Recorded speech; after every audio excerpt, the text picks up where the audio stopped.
Fala, galera do Movingcast, tudo bem? Episódio de hoje nós vamos conversar com a Luara Vieira. Fala, Luara, tudo bem contigo? Tudo ótimo. Bem, prazer aí te conhecer. Vamos explorar um pouquinho aí dessa sua jornada aí de quase 21 anos aí no mundo de transformações, no mundo corporativo. Sim, tem alguns anos. Quase 22 já, né? Tô implementando aí, quase completando 22 agora em março. Não, já completei, né? Bastante história aí.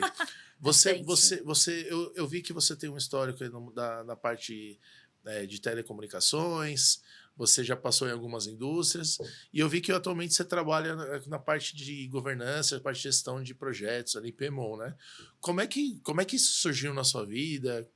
Conta um pouquinho, faz um storytelling aí de como a Luara caiu nesse momento aí em 2025 aí. Bom, trazendo aqui um pouquinho do histórico da Luara, isso tudo começou em 2004. Então, acho que trazendo um pouquinho da jornada, eu comecei lá numa área de atendimento, área de relacionamento com o cliente, sempre muito voltado para soluções, para a execução de solução mesmo do cliente. Então, eu vim de uma área... Trabalhei por 3 anos na área de atendimento. E aí, nessa época, eu estudava, fazia sistema de informação. Surgiu uma oportunidade para ir para a área de negócios, na área de tecnologia. Então, eu comecei como analista de negócio. De lá para cá, teve uma trajetória bem longa. E foi analista de negócio, líder de projetos. E aí, foram algumas habilidades que eu desenvolvi. Então, eu tenho muito um perfil de liderança, mas muito perfil resolutivo. Então, eu entrei nesse mundo, já aí eu faço a conexão um pouquinho do que era de quando era lá na parte de atendimento, que era sempre voltada em desenho de jornada, enfim, né? Hoje tem vários nomes, mas ele muito sempre voltado para a área de soluções para o atendimento, enfim.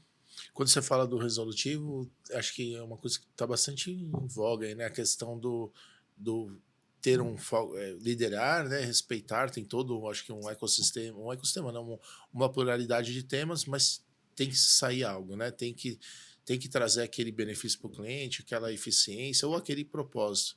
Como que você vê esse equilíbrio aí em relação a trabalho a ser feito, dinâmica, vamos dizer assim, a parte do esforço em relação ao equilíbrio com aquilo, ok, mas legal, vamos fazer aqui, tem a questão da experiência e tudo mais, né, do time, mas, galera, temos que fazer isso aí acontecer. Eu acho que o maior desafio que tem, eu acho que é um desafio não só meu, mas é um desafio geral, é a parte da comunicação. Porque quando você entra num projeto que você precisa entender, para você sair, existe primeiro você entender o que está rolando de comunicação e como é que isso está permeando da cadeia de cima para baixo. Então, o ser resolutivo, você tem também que entender em que momento as coisas estão acontecendo. Ok. Porque se você entra sendo muito resolutivo e sem entender o que está acontecendo por trás, você não consegue sair do outro lado. Então, a primeira coisa que você tem que entender é em que momento estamos empresa e em que momento estamos equipe. E, dito isso, você consegue fazer toda uma construção para poder você ter um resultado no fim. Aí, de acordo com essa combinação, você usa estratégias e técnicas diferentes, não é uma caixinha do tipo... faz assim que vai dar certo. Não é tão simples. Não existe uma receita de bolo. Acho que tem projetos que você tem um pouco de facilidade para você... Que já vem de uma jornada muito mais centrada e muito mais assertiva. E existem projetos que você entra e tá o caos. E esses, quando você entra quando você tem o caos, você tem que fazer... Aí você tem que entender que caminho você tem que seguir. Muitos deles você tem que ter um one-on-one individual com as pessoas antes do projeto, então vai muito de acordo do momento que aquele projeto está. E às vezes você tem 2 projetos com o mesmo time, e um tá um caos e o outro tá caminhando. Só que você entende os perfis para você poder caminhar e ter esses próximos passos, né? Assim, olhando minha experiência, né, o passado, assim, né, tanto como team member, né, em projetos, quanto liderando, coordenando projetos, sempre me vinha uma questão, né? Talvez eu tenha até hoje. O gestor do projeto, ele é o único responsável pelo sucesso do projeto? Não. Ele é um impulsionador do sucesso do projeto. Ele tem que estar muito conectado com todo o time. Mas ele não é... Ele é o responsável, mas ele não é 100% do sucesso. Por quê? Às vezes tem coisa que não está dentro da mão do gestor de projetos. Tem coisas que dependem de prazo, depende de teste, por exemplo, trazendo um pouco de um olhar de projetos de tecnologia em que você tem uma data de lançamento.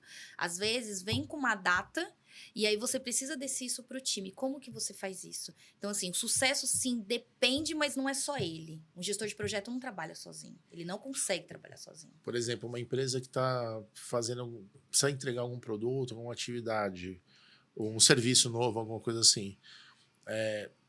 Contratar um gerente de projeto para fazer isso pode ser um erro, ou depende de outras competências, de conhecimento de produto, que às vezes eu vejo algumas empresas falando assim, não, porque aqui eu preciso de um gerente de projeto, mas, pô, o produto não está concebido, a estratégia não está concebida, tem uma série de coisas anteriores, e aí já vai para tentam, talvez, materializar dentro da carreira da gestão do projeto algo que está fora ser um contexto de projeto. Você já passou por alguma situação assim?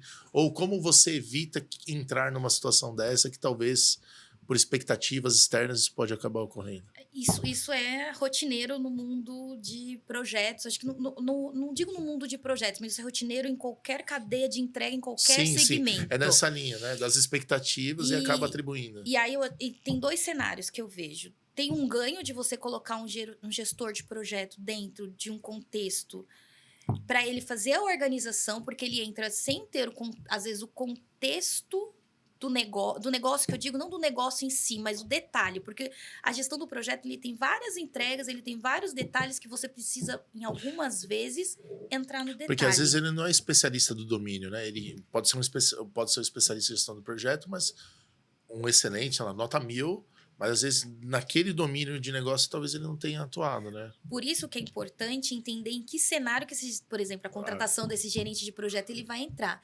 Ele vai ser um gerente de projeto com um papel meramente para acompanhar o cronograma e garantir que as datas não fluam, ou ele vai ser um gerente de projeto que ele vai ter uma execução? Porque se ele é um gerente de projeto que ele vai ter uma execução, ele precisa ter, no mínimo, domínio do assunto. E do assunto não é o segmento, do assunto do escopo do que está sendo entregue. Então, acho que às vezes, assim, até trazendo um pouquinho de alguns movimentos que eu já, durante a carreira, às vezes um erro também é colocar um gerente de projeto para liderar datas, cronogramas e implantações, e ele, em algum momento, precisa descer no detalhe, só que ele não tem esse tempo. Isso, é nessa linha que eu estava... Então, ele não tem esse tempo, e aí pode ser que você não tenha um sucesso garantido para esse projeto. E às vezes uma alta liderança ou quem está acima está com uma expectativa nisso e que eu acho pode ser até um erro de visão, né? Gera uma expectativa que não é correta no profissional, né? Por isso que eu comentei que isso muito também é da comunicação. Então, assim, eu já tive situações durante a minha carreira que eu entrei no meio do projeto, sem conhecer do negócio, numa empresa nova em que eu tinha que gerir todo o caos. Um projeto com data de lançamento e algumas entregas... Que gostoso! Data de lançamento, eu até estava conversando com um colega essa semana. Então, eu tinha uma data de lançamento do projeto, eu tinha 11 frentes, 4 delas super importantes de integrações, que não tinham nem estimativa. Uau! E aí, você tem uma data comercial que você tem que atender e você tem que lançar algo dentro desse... Aí é a hora que você usou a gestão de projeto, a técnica pro seu lado em achar isso daí, né? A técnica, inclusive, da comunicação. Porque quando você começa um projeto, o sonho é que tudo funcione desse jeito. Que você entregue tudo. Só que aí entra algumas mecânicas, você entender qual é o valor. Porque às vezes o lançamento, você pode lançar um produto pequeno, mas você está lançando o produto. Por isso que eu comentei, você precisa ter a comunicação. A gestão de projeto, ela gera em torno da comunicação, porque você tem que entender qual sentido da sua entrega lá no fim. Então, quando você tem esse entendimento do que faz sentido, você consegue, inclusive, negociar com as outras frentes. Porque, às vezes, um simples serviço que você coloque no ar, ele já entrega valor. E aí você vai construindo ao longo do tempo e vira as pequenas entregas. Naquele momento, quando você comentou que você fez o trabalho na parte de análise de requisito, né, junto às áreas de negócio, você entende que o desenvolvimento dessa competência foi crucial para você estar na posição agora? Total. Inclusive, não existe. Existe agora, trazendo um pouquinho das polêmicas que estão rolando um pouco no Vamos, LinkedIn. vamos polemizar sem Porque polemizar. tem muita coisa rolando. Mas e você vê esse movimento no mercado de vagas de PMO. Você percebe que do ano passado Sim. para cá, mas não as vagas em si. As vagas, elas sempre existiram. É aquela com a O questão... pêndulo tá no PMO agora. Só que agora tem uma grande discussão rolando que é... mas eu preciso de um PM, eu preciso de um PO, Precisa, porque cada um tem sua funcionalidade. O que acontece é que as empresas perceberam que o PMO ele faz a orquestração de todo esse movimento. Ele faz toda essa gestão. Então, Okay. é nesse modelo. Só que tem uma outra competência que eu acho muito importante, que o PMO, lá no início, ele acompanhava o cronograma. Ele vinha numa batida de cronograma. Já agora, ele precisa, muitas das vezes, descer um pouquinho no nível de detalhe. Não é só para fazer o relatório, não é só... E eu passei por todas essas fases. Então, existe uma parte de gestão de projetos que eu acho que isso que é o que está dando valor. Que o pessoal fala que é o VMO, né? Que é o Value Management Office, né? Não adianta só entregar bem, faz sentido entregar isso. Essa transição do olhar que serve, né? Tanto com a estrutura da empresa quanto da disciplina corporativa, né? De gestão de projeto, como por gestão de projeto. Quais dicas você vê que são importantes para quem se sente assim, ok, sou um gestor de projeto, mas ainda estou no modelo, as dimensões do PMA, e vendo lá, checklist, e a culpa nunca é minha, né? Porque alguém sempre atrasou. Aconteceu a mesma coisa com a agilidade, né? Na agilidade, não diria agilidade, mas diria assim, o Scrum Master, Agile Master, o PO, antes deles era com o GP, antigamente, por que veio isso? Porque nunca é culpado, né? O culpado sempre é alguém. Essa transição para algo do value, management do resolutivo que você usou no começo, né? Acho que que dica que você tem? A principal dica é que você tem que descer um pouquinho no detalhe, sim. Você tem que entender um pouco do escopo. Não um pouco, mas você tem que entender pelo menos o mínimo de início, de start, cair no projeto. Quais são os riscos que eu tenho para aquele projeto, quais são minhas grandes entregas e como é que isso está para dentro do time de desenvolvimento, falando agora de área de tecnologia. Porque isso essa questão também do PMO com esse viés de gerente de projeto, vamos dizer assim, ele tem... não é só para tecnologia, para o negócio também. Não, é tudo. O tudo. PMO é global, né? Não é só tecnologia. E aí, quando eu acho que a maior habilidade que ele tem que desenvolver é entender do negócio, mas não só do negócio entregue, descer para entender do que tem por trás. Por exemplo, eu tenho uma integração, pelo menos o funcional de cada entrega ele tem que entender. E entender quais são os riscos e como que esse risco pode ser mitigado. Acho que a principal é entender, descer um pouquinho mais no detalhe. A gente sabe aí que um dos grandes desafios que existe hoje no mercado está relacionado à gestão de talentos, né? E quando eu falo talentos, não é de Einstein, né? É um modo de falar, né? Uma gestão dos colaboradores, dos membros dos times e assim por diante. Como que você vê, numa escala assim, de 0 a 10, qual que é a importância de fazer essa gestão das pessoas? Como que você lida com isso? É um tema que você gosta? Como você se preparou, né? Porque imagino que você foi uma high performer, né? Que você foi muito bem dentro da sua... Quando você era eu mesmo, né? Sim. E aí, de repente, em algum momento, alguém falou, então, vou contar uma história para você, tu vai ganhar uma promoção, mas agora você vai coordenar pessoas. Não é fácil, é um momento... Enfim, como que essa parte da gestão, relacionamento com as pessoas e gestão dos interesses, né? No sentido... de trabalho aí que você enxergou e como você se preparou para o momento? Acho que de primeiro impacto, você tem um impacto também de delegar. Porque acho que o primeiro impacto, quando você assume um time, é o como você delegar e deixar que a pessoa faça isso de uma forma tranquila e sem você fazer microgerenciamento. É fácil fazer isso? Não. Não é, principalmente quando você conhece os tempos e movimentos. Então, você sabe o esforço que tem para fazer um cronograma, você sabe o esforço que tem para fazer um desenvolvimento. Enfim, você conhece. Isso ajuda, mas às vezes atrapalha. Porque acho que o maior desafio, e aí foram cursos e, enfim, para você entender, é saber que as pessoas não são iguais. Acho que a principal lição que eu tive quando eu fiz essa mudança de liderar, de liderar pessoas não de forma direta é que as pessoas não são iguais. Então, você tem que ter um bom one-on-one.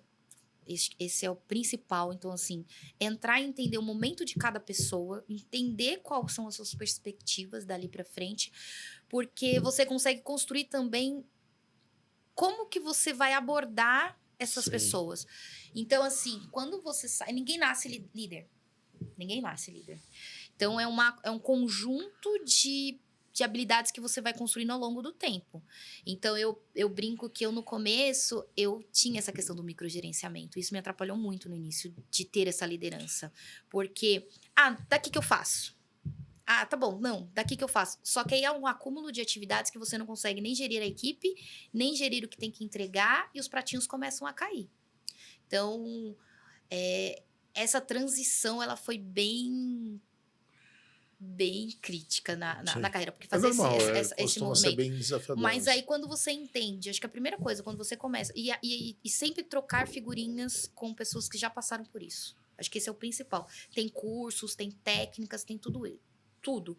Mas passar a conversar com pessoas que já tiveram esses momentos, ele faz todo sentido. E quando, enfim, vários cenários acontecem aí dentro de um projeto, pode ser um cenário que eventualmente você começa a ter por N motivos, não importa, né? Você acaba tendo uma queda de performance eventualmente, né?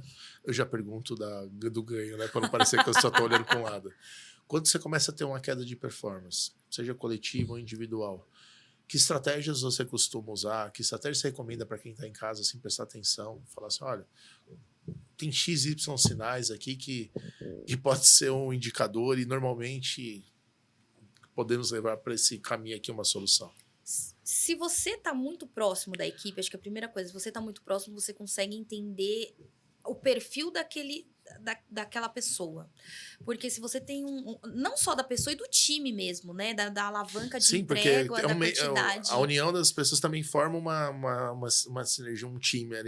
O time é quase que um ser também, né? Sim, aí você percebe, por exemplo, uma equipe grande, se você tem algumas pessoas e você percebe que alguma coisa tá intimidando, alguma coisa tá caindo, a pessoa não tá entregando. Ou o projeto, quando você fala de squad, a squad vinha num cenário de 50, por exemplo, 50 histórias, e aí você coloca 50 e a pessoa, e aí o time tá entregando 40, eu gosto, agora a gente mescla, né, o cascagem, né? Opinião. Não, de metodologia, a gente começa a usar as retrospectivas também para entender e trazer para o time, não só para o time, até para que às vezes é um problema do gestor.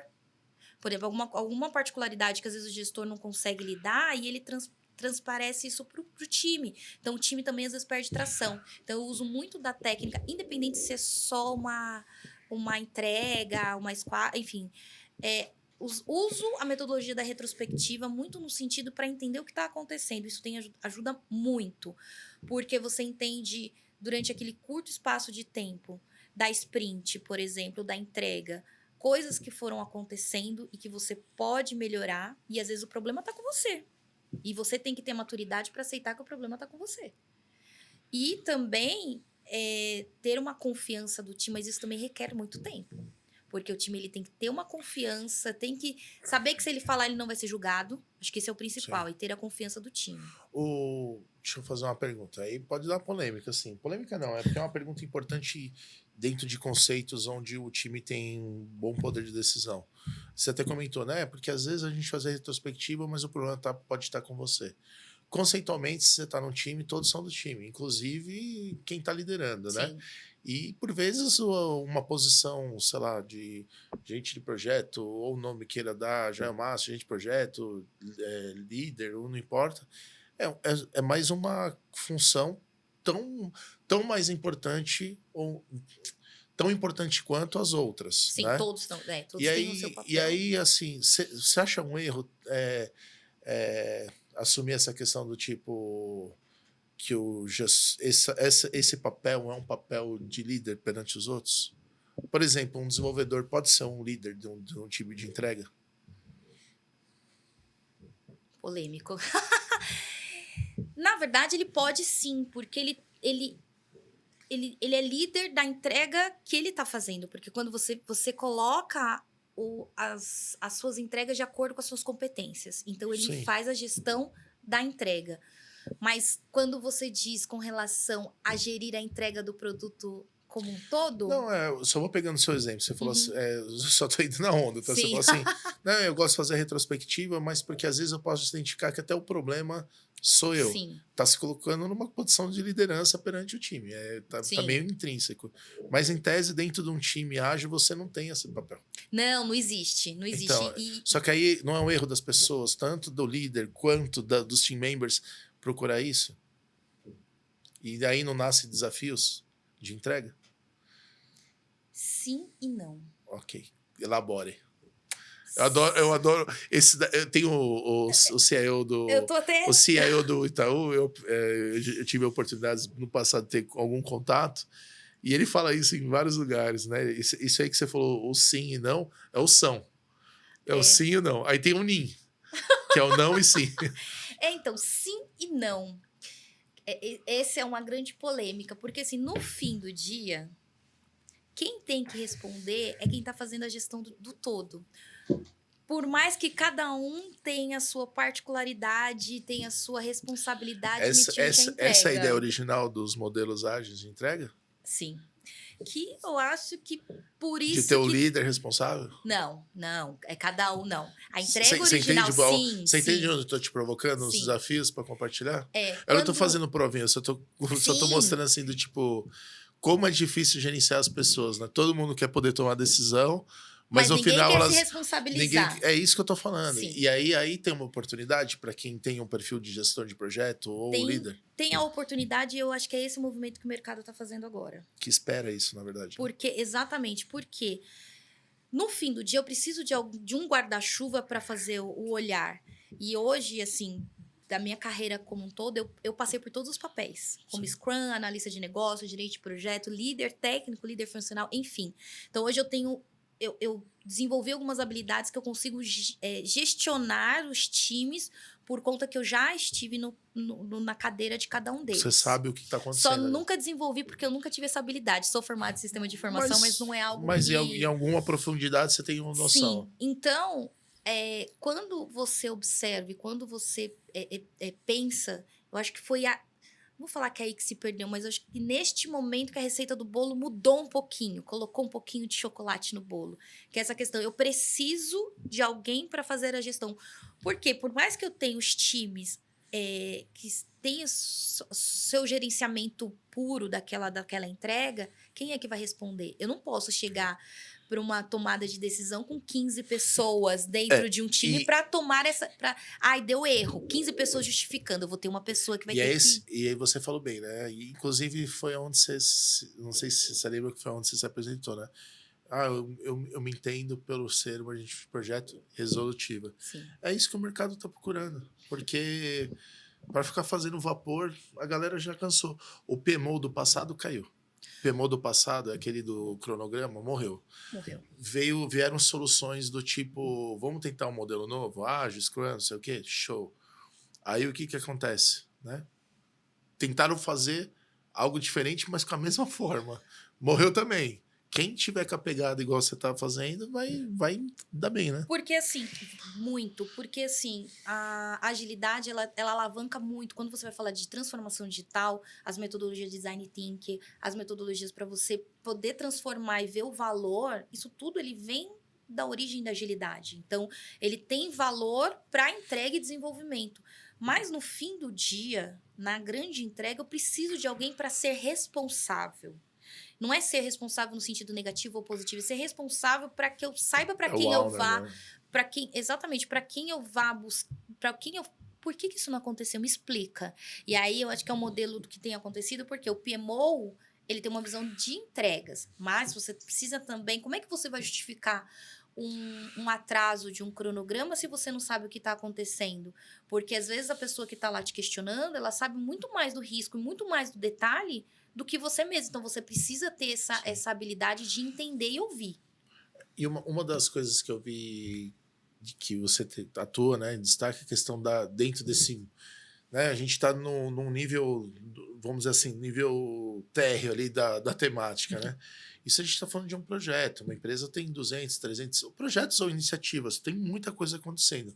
Normalmente o PMO tem essa questão de ter a equipe, né, os gestores, mas tem a tal da governança, né? Como você tem trabalhado esse tema da governança? Qual que é a importância disso? Conta um pouquinho aí para a gente. Todo esse papel da governança, ele também tem um pouco do feeling. Do feeling para entender também o projeto que você precisa se debruçar um pouco mais.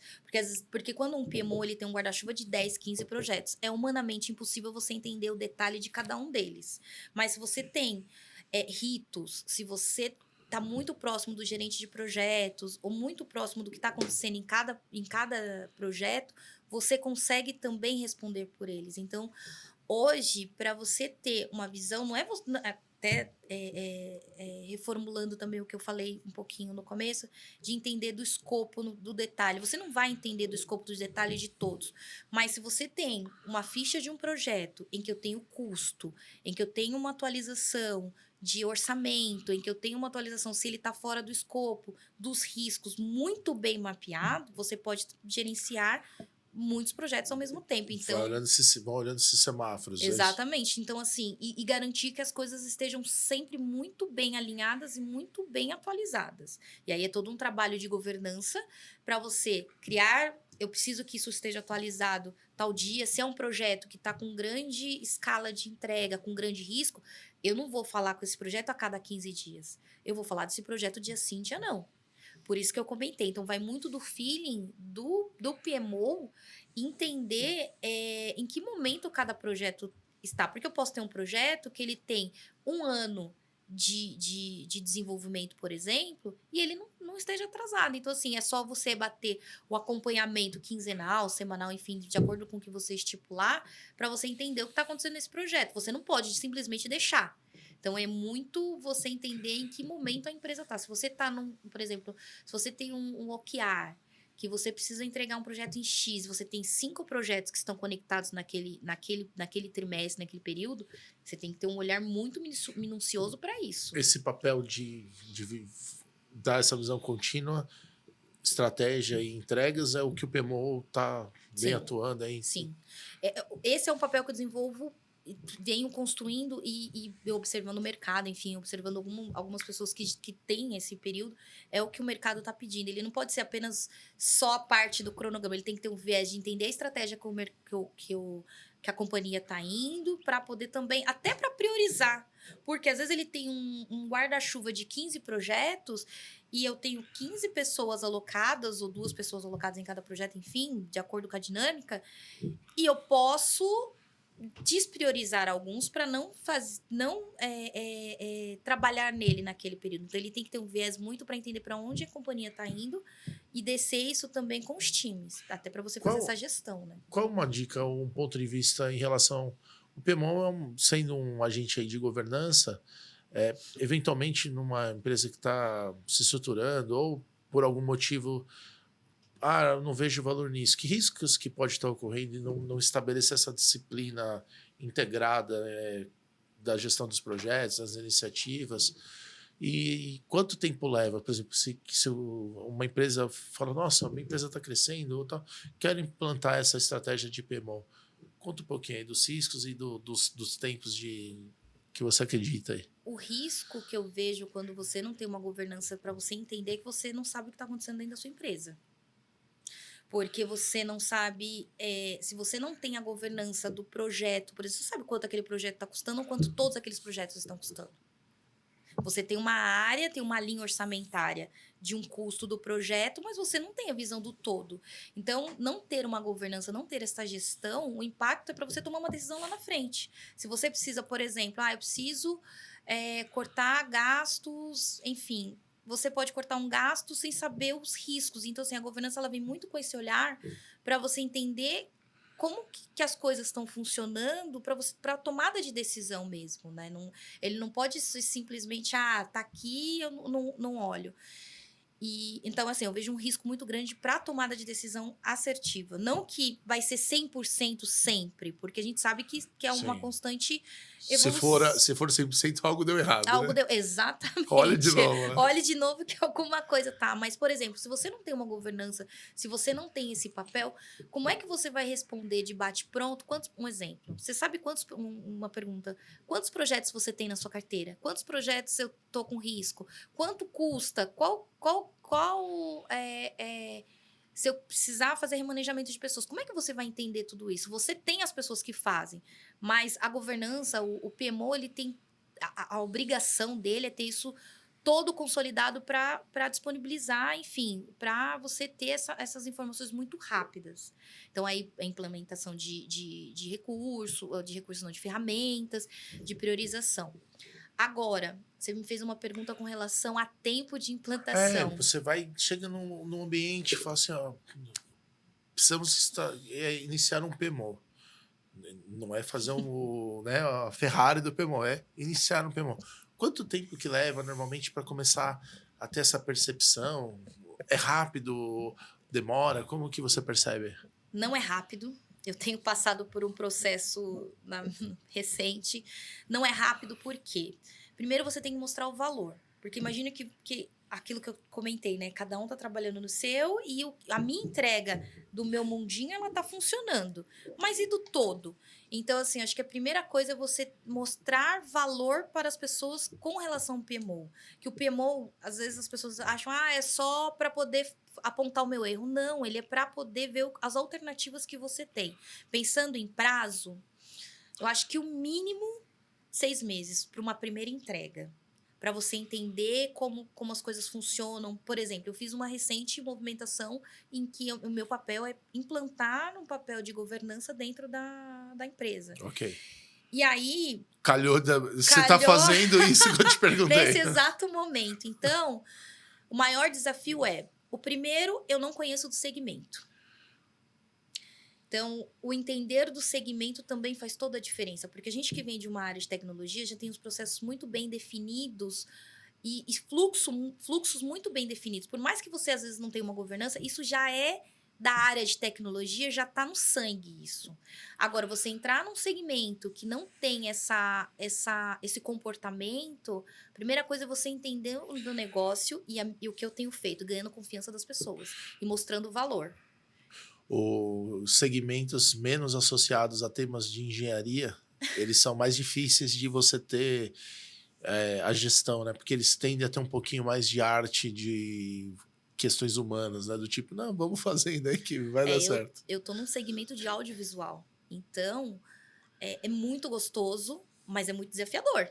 Total, assim. O ritmo, os segmentos têm ritmos diferentes, né? Totalmente. Se você chega muito agressiva num ambiente desse, você vai ser sabotada, provavelmente. E aí, eu acho que o grande desafio é entender o cenário. Agressivo em velocidade, eu digo. Num ritmo agressivo, não que eu me expressei mal, talvez. Não, e isso é verdade, porque, assim, o ritmo que eu trabalho, eu até tava estranhando no começo, que, assim, a velocidade de entrega é muito grande, mas é diferente de uma entrega, por exemplo, de um pacote de desenvolvimento. Então, tem esse olhar. Então, o que eu fiz? Eu fui entender o negócio, eu fiquei um mês imersa entendendo o negócio, entendendo o papel de cada um. E, de acordo com o papel de cada um, eu comecei a trazer valor de uma forma, olha, se você fizer desse jeito, você acha que não dá? E comecei a trazer resultados. Então, são pequenos resultados que você tem, e aí é uma leitura que você tem que fazer do ambiente. Aonde que você consegue ter mais velocidade, ganhar mais confiança para que você consiga também fazer esse movimento por empatia, por... Foi legal que você fez até assim, né? O iterativo incremental, né? É um ecossistema, não tenta tentar fazer. Vai conquistando e vai iterando aí. E você tem que trazer valor. Quando você... tem uma frase que agora eu não me lembro, me deu um branco. Mas, assim, você tem que fazer... As pessoas, elas têm que se sentir confortável e vendo valor naquilo. Então, ele vai por igual imã, ele vai absorvendo. Então, ele vai vendo, ó, se aqui tá funcionando e ele tá trazendo resultado, por que que eu não vou usar? Sim. E você não pode também você também não... Uma coisa que sempre acontece. Você não é o dono da verdade sempre. Isso acontece toda vez que você vai para implantar algo, se você for com a verdade absoluta, você não consegue nada. Então, você precisa, no mínimo, saber que a sua verdade não é a mesma verdade do outro. Lógico, existem ritos que você tem que seguir, mas primeiro você tem que entender e adaptar. Que eu acho que um pouco do que acontece às vezes não quer adaptar. Não, você tem que ser um processo adaptável. Tanto de quem está sendo impactado, quanto de quem está levando a essa Exatamente. ação. É isso? Porque se você... Isso aí volta na parte humana, né? Porque Difícil, às né? vezes, por exemplo... Gestão de pessoas, né? Pessoas é o... Eu acho que é o... Olha o corte. Pessoas é o... Não, pessoas é o que você demanda mais esforço, porque você precisa entender em que momento aquela pessoa está, entender se faz sentido para ela daquele formato, e se não fizer sentido, se tem alguma outra alternativa. Aí eu vou fazer a pergunta que é assim, você fez a gente, né, vai evoluindo a carreira, experiências e tal, mas você fez sistemas de informação, que você comentou, certo? Sim. É um estudo técnico, né, na frente exata aí do tema. Até onde eu me lembro, não sei, talvez você tenha tido uma matéria, em algum momento, que chamava gestão de pessoas, talvez. Talvez sim. Eu fiz 6 anos de engenharia, eu não tive, eu fui ter lá no MBA. Eu tô tentando lembrar se foi lá, porque eu fiz MBA em gestão de projetos, então agora eu tô Aí, tentando talvez, entender se foi no... provavelmente na faculdade não, mas Eu na acho... engenharia, não, no MBA com certeza você teve. Acho que não. Mas também foi uma matéria, no MBA não foram várias. Por que eu tô contando essa historinha aí que a gente tem que ficar lembrando de algumas décadas aí? É assim, legal, você fez a formação técnica, né? Especialidade técnica. Onde é que aprende essa parte aí de gerenciar pessoas, gerir pessoas, relacionar com pessoas? No dia a dia. E saber se você gosta. Eu gosto, eu sou uma pessoa que eu gosto muito de gente. Eu gosto muito de me relacionar. Acho que é por isso que eu optei em ser gerente de projeto no começo da carreira e hoje como PMO de projetos. Porque você mesmo que você não tenha, às vezes, a liderança direta, você está sempre aprendendo algo. Então, eu acho, agora fazendo uma retrospectiva, que a liderança começa na época de colégio, nos trabalhos escolares. Então, acho que é ali que você já começa a entender a sua gestão. Eu sempre fui muito aquela pessoa de... vou fazer. Meu primo, ele fala assim, toda vez que ele fala que eu chego, ele fala assim, congela as crianças que a Luara chegou. Porque eu sempre sou aquela que dou a ideia e saio fazendo. Então, isso também te cria uma habilidade para você gerir tudo isso. Porque você tem a ideia, mas como é que você delega? Sim. Então, acho que desde a época do colégio, porque eu sempre fui aquela que... não quero falar. Não, tá bom. Então, daqui que eu falo, vamos fazer. Sempre estive muito conectada com isso. No passado, né, tinha um conceito que chamava liderança situacional. Agora estão chamando de liderança adaptativa. Sim. Quais tipos de liderança que você enxerga que você já executou aí na jornada? A do vamos lá e eu ajudo a fazer, você já, que é o me sigam, né? Você já fez. O que você enxerga que talvez você já tenha precisado e como você enxerga esse conceito aí da liderança situacional / adaptativa? Eu acho que essa é uma liderança que eu tenho feito nos últimos anos. Porque a adaptativa, eu acho que ela tem muito um olhar de o momento que estamos. Você percebe que eu sempre falo do momento, porque assim, não tem uma forma. Você tem que entender o que está acontecendo. E a adaptativa é isso. Você tem que adaptar de acordo para onde o carro está indo. Então, eu sempre me conectei muito com isso, né? Sempre me conectei muito de entender também e mudanças. E em que momento, porque às vezes você tem que mudar a sua estratégia de liderança. Porque às vezes você vai muito num ritmo e você tem que mudar Que acho que é essa linha aí, né? E você vê que não tá fluindo. E às vezes você tem um estilo de liderança que não serviu para você, que não serviu. E aí, como é que você muda tudo isso? É que nem ser mãe. Praticamente a mesma coisa, porque eu tenho 2 filhos.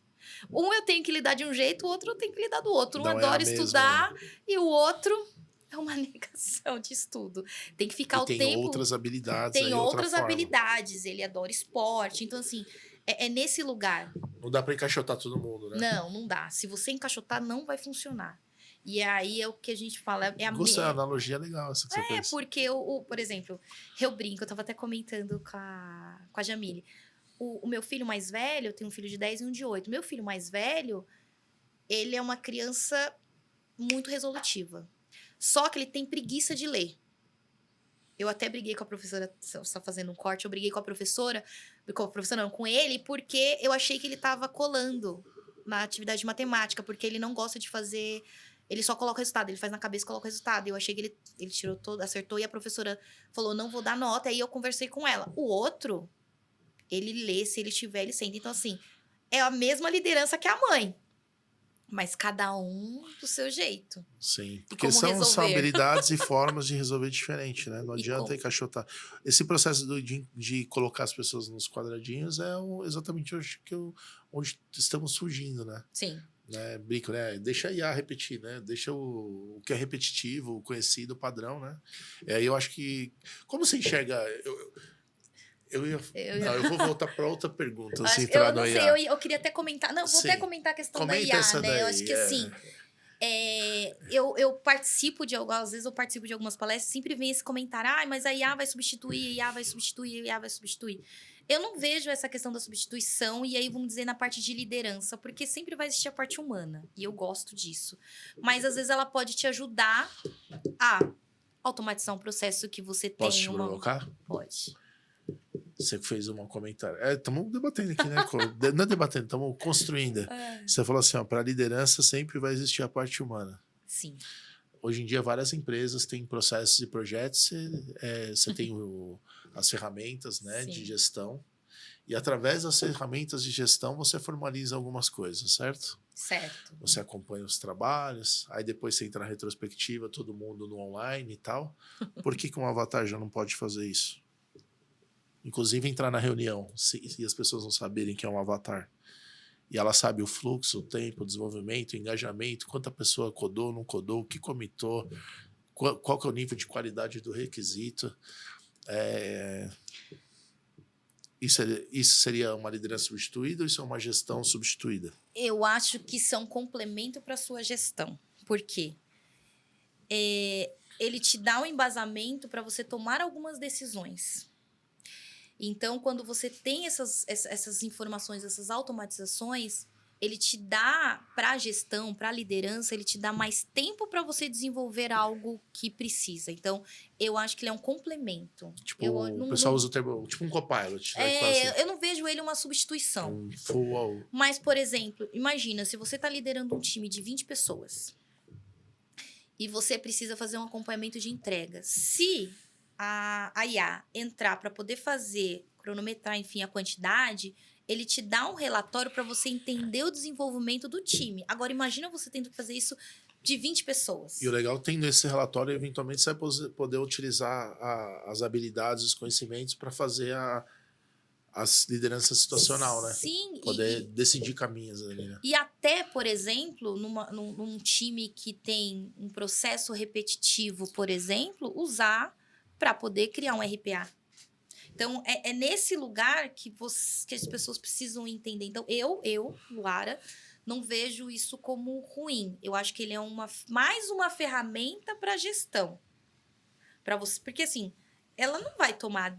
Quer dizer, ela pode, né? Mas, assim, não seria o caminho para tomar a decisão de desligar, por exemplo, uma pessoa. Porque você tem que ter todo um trabalho depois daquela performance para você desenvolver daqui para frente. Então, lembra que eu falei que eu comecei a fazer a pergunta da IA, eu falei, não, eu vou deixar isso que eu vou fazer a pergunta e você comentou da IA, né? Sim. E aí a sua última frase me deu o gancho que tinha a ver com a outra.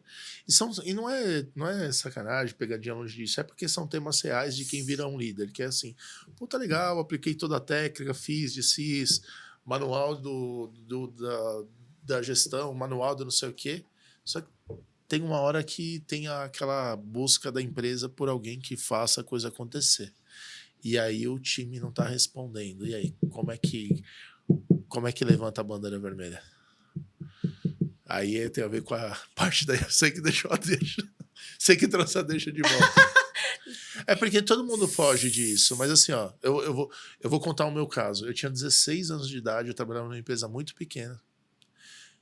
Já tinha feito 17.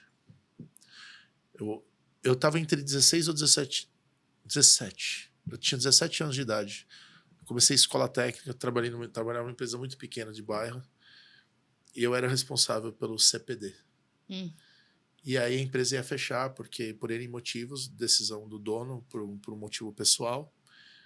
A pessoa que era meu chefe virou um consultor e contrataram uma moça estagiária para trabalhar comigo, porque eu já tinha um conhecimento. E aí começou a chegar a fase de fechar a empresa, que todo mundo já sabia. Aí o gestor chegou para mim e falou: Rodrigo, você precisa mandar ela embora. Aí eu falei: cara, eu tenho 17 anos, como vou mandar a pessoa embora?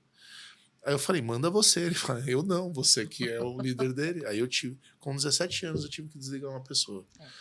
Não é questão de prazer ou falar, nossa, com 17 anos. Só que assim, eu falo que, cara, enquanto você não tiver que tomar essa ação, você não é líder ainda. Não. Como foi para você e como que você enxerga essa ação? O fato de desligar existe. Tem alguns fatores. E aí também tem uma lição de casa para o líder. Já tive a situação, então assim, você tem que fazer a pergunta: você já fez tudo que era possível? Se você fez tudo que era possível e você precisa tomar essa decisão, você vai com embasamento. Então, é difícil. Legal, difícil porque existe uma outra pessoa do outro lado. Sim. Existe uma outra situação que, às vezes, se você não é um gestor muito próximo, você não vai conseguir também que tem uma efetividade, enfim, efetividade que eu digo assim, ó, você vem pontuando. E aí, trazendo um pouquinho do que a IA, a facilidade das ferramentas de tecnologia, ela também te dá embasamento para você entender, porque ela vai te entregar.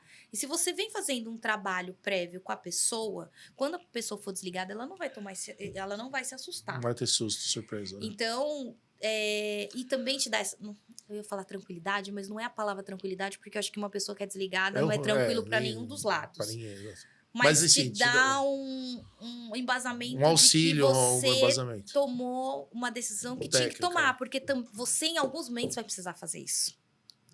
Porque se não está entregando, em algum momento alguém vai te questionar ou até mesmo desmotivar o time. Porque se uma pessoa não entrega e a outra está fazendo muito... Por que isso? Começa a gerar um desequilíbrio. E no final, se a omissão sua vai gerar um problema para a equipe. Então, você tem que fazer... E assim, eu costumo... Se tá na berlinda, eu costumo ter ações não de espaços longos. Até para a pessoa saber que você tá olhando para aquilo. Conversas semanais, saber o que melhorou, pontuar, para poder também, daqui para frente, a pessoa também, se ela for desligada, ela saber o motivo. Não é fácil, mas eu acho que tem que ser tomada. É difícil. Bastante difícil, né? Mas a gestão de pessoas é um tema dentro do que um gestor de projeto faz, ou um líder, né? É inevitável. E não só... E até trazendo, às vezes você não tem uma liderança direta, e você tem uma liderança de times multidisciplinares, uma matriz, e você precisa... Você tem que falar pro chefe do cara, né? Exatamente, esse eu acho que é o pior. Então, esse aí eu acho que esse é ainda o pior, porque você, às vezes, não tem histórico. Você tem o histórico daquele recorte. E como é que você vai colocar... às vezes ele tem mas é um momento. Mas e aí, assim, qual que é o papel da área de pessoas, gente de gestão? Como que você trabalha muito próximo com a turma? Como que é? Trabalho muito próximo. E aí, por isso que eu comentei. Aí é chegar... Porque assim, se não tá entregando, não tô vendo valor pro meu projeto, que quem vai ter que responder no fim do dia sou eu. Né? Como PMO.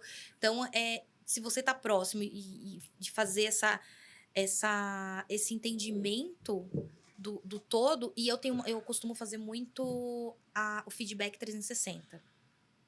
Então, eu gosto muito dessa visão do 360 também, até para saber como as pessoas estão olhando aquela pessoa, porque não é só o meu olhar. Às vezes eu tenho um olhar muito... Posso ter um olhar um ângulo, muito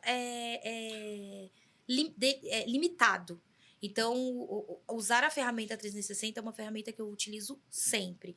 E até no fim de projetos, mesmo que for de lideranças que não são diretas, no meu caso, eu peço e incentivo que as pessoas peçam também, para que no próximo, se tiver alguma coisa que você precisa melhorar, não vou falar que você tá errado, mas alguma coisa que você precisa evoluir, você utiliza, enfim, com esse mecanismo. Legal. Né? Eu vi, acho que recentemente, não sei se eu vi certo, né? Porque eu deixo algumas coisas para surgir aqui, conforme a curiosidade, a gente vai conversando, vai explorando. Eu vi uma questão, acho que você fez um curso, uma formação aí na parte de Data Analytics, algo na parte de dados, BI. E no passado também foi uma área que você atuou, né? Sim. O que você está vendo? Que importância que você está vendo nessa temática? E por que você está indo nesse caminho?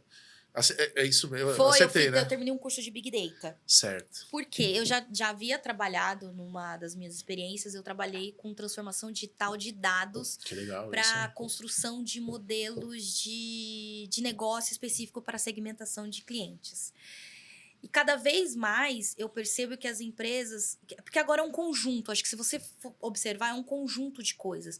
A empresa que não atingir a satisfação do seu cliente, ela não que ela vai cair, mas não que ela vai demorar um pouquinho mais para chegar no resultado da perfeição, vamos dizer assim. Não da perfeição, o mas máximo, né? para chegar na potência máxima da companhia. Então, eu tenho estudado bastante porque o trabalhar os dados é como é que você enxerga esses dados para que ele vire negócio. O pessoal tem um termo que o pessoal usa que é o Data Driven Company, né? Sim. É nessa linha que você está comentando. É nessa linha que eu estou comentando e minha atual posição ela tem muito esse viés, que é, ok, estamos arrumando a casa, mas depois que a casa estiver arrumada, organizada, como é que eu posso usar aquilo que eu já tenho para uma expertise para fora? Deixa eu ver se eu entendi. Você fala, por exemplo, eu estou num PMO. Tá, cheguei, tá difícil, 6 meses para dar alguma coisa, no sentido de organizar a casa. Tô olhando para dentro, meio que operacional, mas esse PMO tem uma função também de começar a dar informações estratégicas, ok. Sim. Sim, porque, por exemplo, eu posso ter um projeto que eu preciso ter uma visão de um produto X, um exemplo, eu vou implantar um produto X. Só que na hora de você negociar esse backlog, de você negociar o que vai ser priorizado, porque também tem esse papel da negociação do projeto, você também precisa saber o que você consegue filtrar. E aí, quando eu digo filtrar, é no sentido que, se você tem um conhecimento... Porque o escopo, ele é... O escopo, quando ele chega para você, ele é um escopo muito grande. Ele não vem quebrado. Às vezes sim, mas é muito difícil. É muito difícil. Quando vem suspeito. Quando vem suspeito, tá faltando alguma coisa. Ou é uma RFP, né? Ou é uma licitação. Que tem que entrar sim ou sim. Normalmente, de empresa, né, vem a desejos, né? E aí, quando você entende um pouquinho da gestão dos dados, você entende também o que você pode filtrar para poder fazer essa entrega de valor. Você diz assim, tem um certo requisito que você fala, pô, aqui é um ponto de aferição. Isso. E aí você começa, como PMO, a falar, olha, você precisa ter um projeto que tenha... Isso, porque ele deriva. Às vezes você vai implantar um produto, sei lá, um serviço. E aí esse serviço é para um grupo, para a massa toda. Só que se você colocar, por exemplo, vou dar um exemplo. Eu vou disponibilizar um produto para uma pessoa que vai no mercado. Mas essa pessoa ela tem um viés de comprar só refrigerante. Por que você vai entregar esse produto completo? Então, você entrega o produto completo e se você tem esse entendimento da segmentação de clientes, você vai entender que você pode personalizar uma venda daquele produto. Aquele consumo, né? Então, assim, eu gosto muito dessa questão de desenho de jornada, dessa questão de utilizar dados, porque isso é pensando num produto, mas internamente também eu posso ter vários produtos que eu posso trabalhar. Aí nessa linha você diz, por exemplo, então deixa eu ver se eu consigo juntar tudo. Ok, está fazendo a gestão do projeto, mas isso dentro da parte de formação de requisitos, ter essa visão do Data Analytics e do Data e tudo, Data, facilita para você construir um projeto mais robusto, Sim. mais compatível aí com o que a galera está demandando. Facilita. Isso é difícil fazer isso, né? É difícil, mas eu também tenho um outro... Trazendo um pouquinho da bagagem, eu também quero também desenvolver mais sobre essa questão de segmentação. Então, tornar também um PMO para gestão de dados. Porque gestão de dados, gestão de Big Data, enfim, ele também precisa de um olhar, de um cronograma, até para saber o que você vai entregar, considerando o que você tem lá dentro da caixinha do Big Data, Então, dentro do Data Lake, por exemplo. O tema PMO para projetos de dados é algo que te interessa. É algo que eu tenho... Você setou sua estratégia de carreira, está indo nessa linha. Tá entrando nessa linha. E até por isso que eu fiz um movimento na minha carreira de conhecer alguns outros segmentos. Foi proposital, justamente porque quando você vai falar de dados... E quando você vai falar de conectar tudo isso. Porque você pode conectar um serviço com... Sim. Com várias coisas. É um universo que você tem para explorar. Quando eu dei uma olhada lá no seu perfil, né, para fazer aquela investigação, aí tinha essa questão do PMO, né, da governança e do planejamento. E aí tem você falou de integrar, e meio eu lembrei da palavra aqui que eu não tinha explorado, né? E acho que alguns que estava escrito assim, a digitalização e colaboração. O que é, dentro de tudo isso que a gente está falando, essa questão e esse seu momento, essa sua visão das coisas, né, integradas e tal. Acho que a digitalização você explicou um pouquinho, né? Acho que não sei se você quer aprofundar mais, mas você falava da comunicação, aí tem a palavra colaboração. Mas colaboração é só de pessoas ou é de áreas, de produtos, sistemas, tecnologias? É um ecossistema. Acho que a resposta aí é um ecossistema, porque eu tenho a junção da tecnologia, eu tenho a junção das pessoas, eu tenho a junção de produtos. Então, assim, é um grande ecossistema. É um grande ecossistema essa colaboração. Eu não posso dizer que é uma colaboração... Eu tenho a colaboração dos times, eu tenho é um grande ecossistema. Acho que essa é a... acho que fazendo um deparo é um ecossistema. Como é que eu faço para que o ecossistema colaborativo funcione da melhor maneira? E como é que ele também serve para fora e para dentro? Porque ele pode ser... Porque às vezes a gente pode tomar uma decisão para dentro, mas eu também posso tomar uma decisão, pode ser um produto que eu vá lançar, que eu faça para fora. Então, são esses dois viés que eu tenho.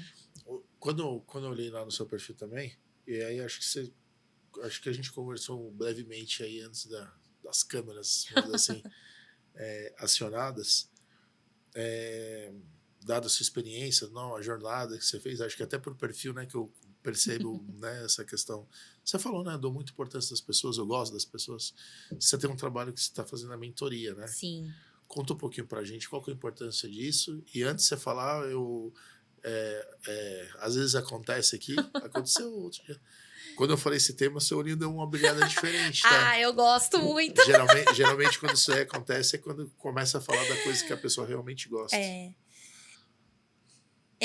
Eu, assim, né, quando eu olho para minha trajetória, e tem vários outros desafios que ao longo da carreira a gente tem esse olhar. Então, quando eu até pela minha experiência e por todos os caminhos que eu percorri, eu estava num momento em que eu preciso fazer algo para o próximo. Então, foi na pandemia, acho que a gente estava conversando um pouquinho antes, mas foi na pandemia.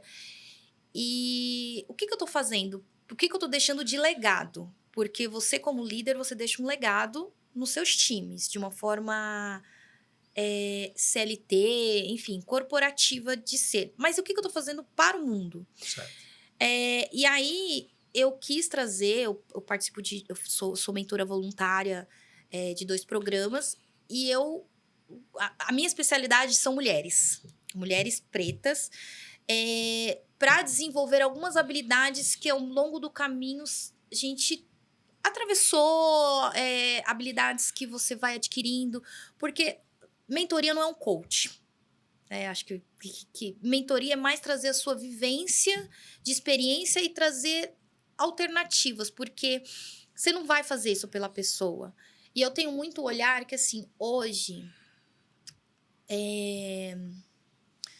tem uma...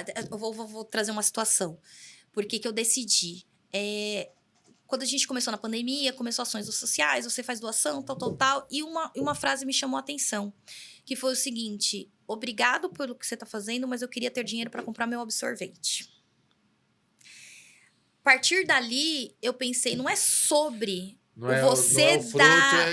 o peixe, é ensinar a pescar, né? Então, você precisa ensinar as pessoas. A experiência, os casos práticos que você vivenciou, você começou a compartilhar como mentoria. Porque isso, como mentoria. E, assim, eu faço com o maior prazer. Assim, eu gosto muito, eu acho... E isso tem me dado uma motivação muito grande. E até por isso, o fato de conhecer alguns mercados me proporciona também falar com propriedade. Porque uma coisa é você dizer Ai, me fugiu a Uma palavra. teoria, uma coisa é você falar na teoria, uma coisa é vivenciou. você falar aquilo que você vivenciou. Então, uma coisa que eu faço, assim... Sou apaixonada por isso. E aí, a sua visão, por exemplo, você busca o quê? A parte de forma ampla, ou você pega, por exemplo, você gosta muito da parte de comunicação, gestão do projeto, atitudes, comportamentos? Que tipo de temáticas aí que normalmente você aborda com a turma? Eu gosto muito de como você consegue implantar processos, que isso é uma habilidade que eu tenho bastante, assim. Como é que você começa do zero e bota a ordem na casa? Então, essa parte da gestão... Que legal. E como é que você desenvolve habilidades? Porque, assim, não adianta você chegar lá e querer colocar tudo numa listona para você chegar. Isso não funciona. Você tem que ter percepção. Então, como é que você tem essa percepção? Como é que você consegue entender? Como é que você consegue lidar? Porque, assim, não vai ser só flores. Você não vai ter só pessoas falando sim, sim, sim. O que você tem que ensinar é quando a pessoa fala não entrego no prazo. Não, eu não consigo atender isso. Para não dar aquele choque ou assumir não entrego no... Isso acontece muito, né? Os profissionais, principalmente quando tem menos experiência, eles têm medo de dizer que não vai entregar no prazo, né? A culpa não é deles, às vezes são mensageiros. Ou o não entregar no prazo, ou quando a pessoa falar não, você nem entender. Por exemplo, não vou te entregar. Você tem às vezes você tá no começo da sua carreira e você tem uma pessoa com uma senioridade que te fala não, e você já fala, e agora? O que eu faço? E às vezes você não tenta entender, você tem que conversar. Não por quê? Criar alternativas ou entender o desdobramento do não, né? O segundo nível aí. Aí eu acho que o que eu ensino bastante assim, o que eu explico bastante é não por quê. E se o meu gerente te perguntar que não dá, você também vai dizer que não dá? Porque tem isso. Às vezes você fala que não dá, mas isso acontece muito. Chega o diretor, chega o gerente e dá. Então, assim, também entender até que ponto você consegue nesse momento. Isso é tão importante. Uma vez eu gerenciava uma entrega assim, num projeto, era um negócio que estava há mais de 2 anos aí rolando, e tava caminhando, né? Uhum. Mas era uma coisa muito grande mesmo. E aí eu tava numa onda da parte de gestão de projetos, mas usando conceitos gráficos, assim, enfim. E aí eu brincava com a galera, o pessoal falava, e aí, vai entregar? Eu falei, olha, baseado no nosso ritmo de entrega atual e nosso escopo atual, a gente vai fazer... Eu teve muita questão do ágil, sempre fui muito adepto da agilidade, não do Scrum, do Kanban ou algo assim.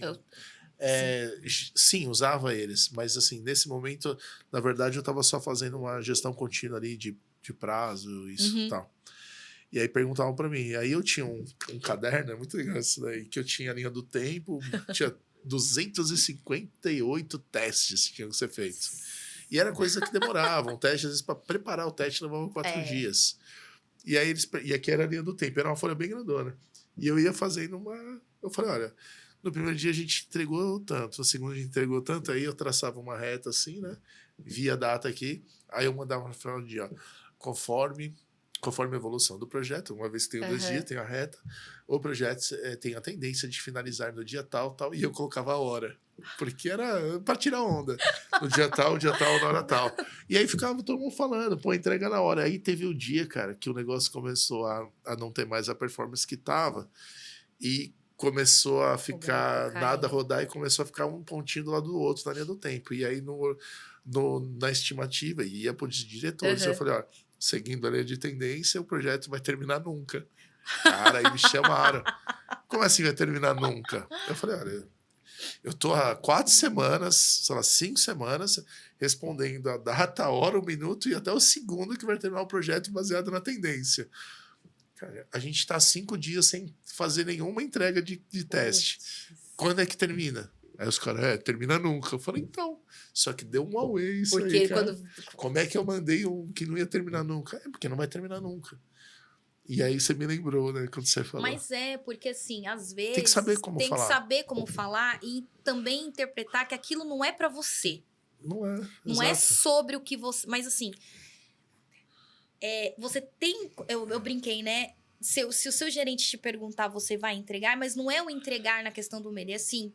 para você exercitar, para saber se você fez todas as perguntas. Todas as perguntas. Para poder pedir. Porque assim, você fez todas as perguntas e combinados são só... Combinados, você tá passando a bronca, né? E combinado não sai caro. Sim. Eu trabalho de um jeito que eu não escalo se você não estiver sabendo. E isso não tá em nenhum livro, não tá em nenhum... É uma forma conduta, que né? É uma conduta que eu... Particularmente, eu nunca tive problema. Lógico, a gente não vai falar 100%, que a gente sempre tem uns atritos, né? Mas assim, eu sempre eu estaria mentindo pra vocês, porque né, eu preciso entregar. A evolução está nos atritos. Está nos atritos. Mas, por exemplo, eu preciso escalar esse tema, tudo bem? Vai acontecer. Vai acontecer. Tem como... E quando eu tenho times que já trabalham comigo há muito tempo, as pessoas nem falam, por exemplo, assim, ó, não vou entregar, escala por mim, por favor, pra sair. Então, assim, eu já consigo, Sim. Isso é uma habilidade, eu falo que... Eu sempre tô sempre sorrindo, né? Eu falo que eu sempre consigo o que eu quero, de um jeitinho bem simpático, mas porque, assim, gente, a gente precisa. Não tá. Né? Um fato vai acontecer. Não é você que não tá entregando. Às vezes você tá com um backlog muito grande. E aí, eu gosto quando eu chego nesse nível de projeto, que as pessoas chegam e falam assim, ó, Lara, eu não tô conseguindo entregar, você pode escalar pro meu chefe? Sim. Porque maturidade isso aí, né? Dá maturidade e aí você entende que a pessoa... Você ganhou a confiança. Eu acho que a maior coisa de gerenciar projeto é você ter confiança do time inteiro. E quando eu chego nesse nível, eu fico muito contente. Porque às vezes tá tudo lascado. Não vai entregar, vira madrugada, e isso acontece de vez em quando... E aí você pega e fala assim, não vai entregar, mas tá todo mundo no mesmo barco e tá todo mundo sabendo disso. Acho que esse é um ponto bem legal, que eu falo que é o ápice do projeto. Às vezes você tá lá lascado, acordando de madrugada, fazendo casos de teste, né? Você brincou dos 200 e poucos casos de teste. Isso é uma coisa que acontece muito, mas também para garantir que não vai ter problema nenhum, né? Que todos os testes, eles foram... os casos de teste foram testados e mesmo assim a gente sabe que às vezes o negócio não flui, mas... Ó, queria pedir para você dar uma dica aí para quem está acompanhando, quem está começando aí numa jornada, por exemplo, de gestão de projetos, para as mulheres aí que você gosta, as mulheres pretas que você gosta de ajudar bastante em relação a alguma dica, alguma sacada, quem quiser te seguir aí nas redes sociais, ter um contato maior contigo, quem quiser trabalhar contigo, como é que faz aí para poder te encontrar, né, e conhecer um pouco mais, passar a ser aí, no mínimo uma seguidora aí para ficar conhecendo aí as suas atividades. Eu comecei, acho que só trazendo, eu comecei a postar recentemente artigos, então semanalmente eu estou colocando artigos sobre gestão de projetos, até por conta do que está em alta, porque assim, acho que não dando uma dica, gestão de projetos, ela acontece em qualquer etapa. Tudo demanda um gerenciamento de projeto. Então, a partir do momento que você entender que gerenciamento de projetos está do você imprimir, você tem que ter uma gestão porque você precisa ir lá e buscar impressão. Parece uma coisa besta, mas você tem que fazer essa gestão. E uma dica é relacionamento. Que legal. Conta aí. Curti. Relacionamento é tudo para você ter o sucesso e começar. Então, assim, você precisa ter um bom relacionamento. Não é desbravar, você tem que desenvolver um relacionamento com essas pessoas para você para você começar nessa carreira. Porque se você não conseguir lidar com bons relacionamentos, você não vai conseguir gerir projeto nenhum. Porque se você não tem empatia, se você não tem... não entende um pouquinho, sabe? Tipo, não tem um pouco dessa questão do... estudar o ser humano aí ser é um humano caminho. Agora, falando em ferramentas, hoje que tem muitas coisas hoje gratuita na internet que te ditam sobre o que é o gerenciamento de projetos. Acho que tem muitas ferramentas também gratuitas para você começar do pequeno. E aí colocar sempre num papel o que eu tenho para fazer, qual é o meu prazo e se esse prazo está apertado. Então, assim, ter uma visão muito do escopo de entrega. E ter muito claro o que você tem para entregar. E estudar. Tem que estudar. E tem muitos cursos gratuitos. Eu tô até para soltar alguma coisa acho que aqui eu deixo programado, né? Porque senão a gente não tem tempo. Sim. Mas com ferramentas que você consegue utilizar gratuitamente para você ter uma gestão de projetos. Tem muita coisa bacana. E antigamente a gente usava muito o Project, né? Se utiliza muito, mas hoje tem muita ferramenta. Ou um próprio caderno, uma própria agenda. Se você não tem uma agenda... O papel que eu usava lá. É um papel, uma agenda, que hoje tudo digitalizado. No próprio celular, se você colocar dentro do seu calendário as coisas que você precisa entregar, prazos, você está fazendo a gestão da sua vida. A gestão do tempo que tem a ver com... Gestão do tempo é primordial. Que tem a ver com uma das disciplinas aí da gestão de projetos. Acho que a primeira, assim, uma dica que eu daria, assim, primordial entenda as ferramentas que você pode gerir projetos. A partir dali, você encontra a ferramenta que melhor te adapta para poder seguir. Acho que a primeira coisa é entender sobre ferramentas de gestão de projetos, de gerenciamento de atividade, enfim. Tem várias ferramentas aí legais no mercado. Maravilha. Fechou então. Obrigadão aí. Obrigada. Foi um prazer conversar contigo. Galera, fechando aí o episódio, batemos um papo com a Luara, passando aí por todas as temáticas aí no mundo de projetos, principalmente aí com destaque que ela trouxe aí da parte de gestão de pessoas, relacionamento, como um diferencial aí para alcançar e de fato fazer entregas relevantes aí dentro da sua jornada de trabalho aí. Obrigadão, valeu pela atenção. Espero aí que a gente tenha compartilhado um conteúdo rico, possa ajudar você aí na sua jornada, na sua trajetória de carreira. Valeu, tchau, tchau.